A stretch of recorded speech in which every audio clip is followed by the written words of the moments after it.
Tomato Salad in here from Love Life Yarn, and if you have ever worked in the round, you've probably seen the instructions call for making a magic ring.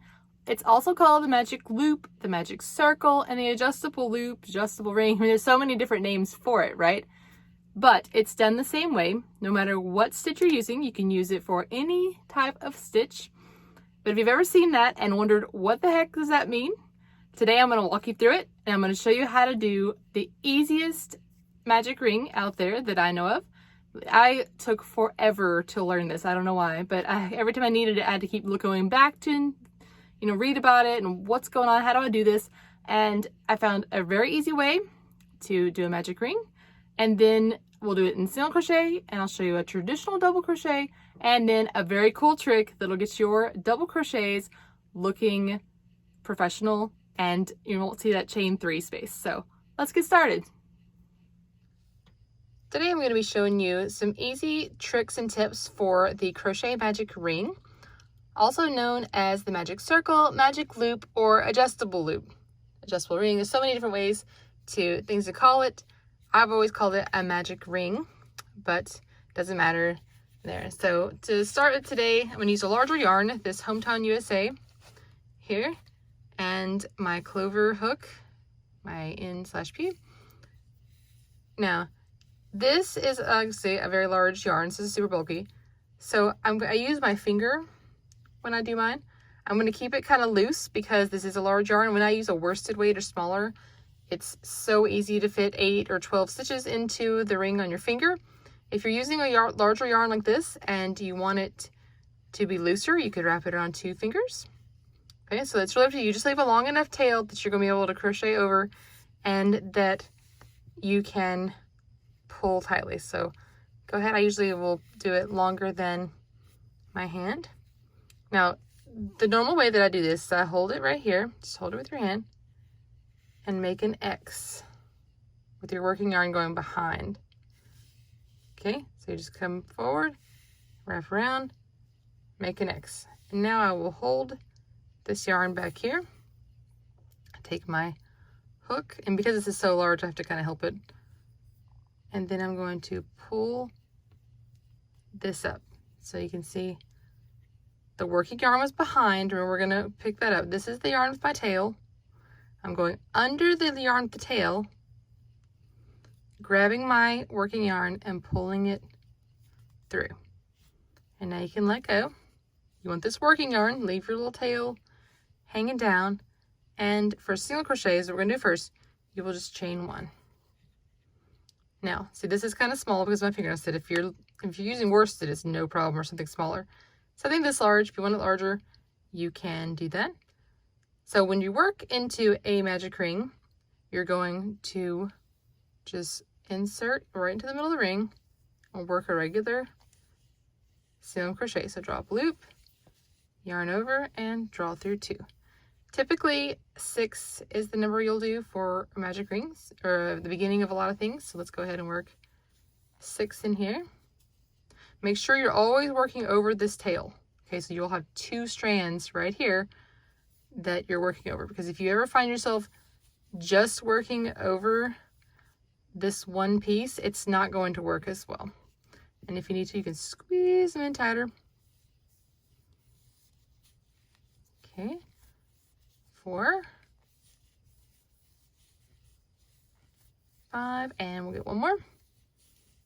And you can see that right now it's a big hole, and you're like, oh, it doesn't look like it's gonna work. So you're going to grab this tail and you're going to pull. Okay, hold on to these stitches right here. Give it a pull. Okay, and later on, I like to tug mine again. You can see there's a little bit of a hole there. So you could always, after I do a couple rounds, I'll go through and just pull it even tighter, and it closes. And so now that you have them all the way around, if you are going to work a slip stitch, you'd work right here into this one, or you may just be starting your next round if you're just working in a spiral, and you'd work right here into this first one.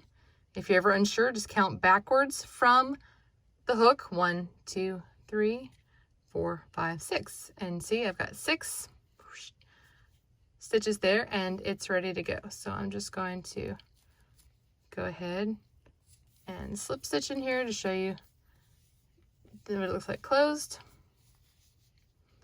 And there we go. There is our 6 single crochet, beginning our magic ring. And now we're going to come back and we're going to look at a couple of different ways you can use this with double crochet. All right, let's look at how I would use the same technique for double crochet. I'll show you the traditional way, and then I'll show you the way that I like to do mine, my first stitch.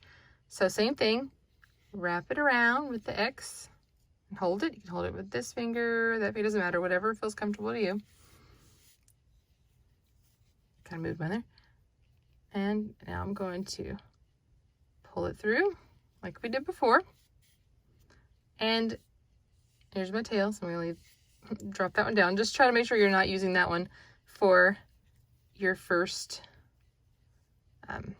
for your stitches. I've done that before, and you find out really fast that it's the wrong end because you run out of yarn really fast. So traditionally with a double crochet, you will chain 3 just like you do at the beginning of a row of double crochet, because this gets you up to the height of a double crochet stitch, which is why you chain 3 at the beginning of a double crochet row. And then same thing, you would just work your double crochet into the ring, making sure you're working over both of these. Okay, and then when you come back to the end of it, you would work into the top of your chain 3. You would just slip stitch there. Now with double crochet, you really can't just work in a spiral because they're so tall. So you'll have to put a slip stitch in here and then start a new round with a new chain. But I will show you the way that I like to do it. I love to use a chainless double crochet. Make this a little bit longer here. There we go. So you start the same way.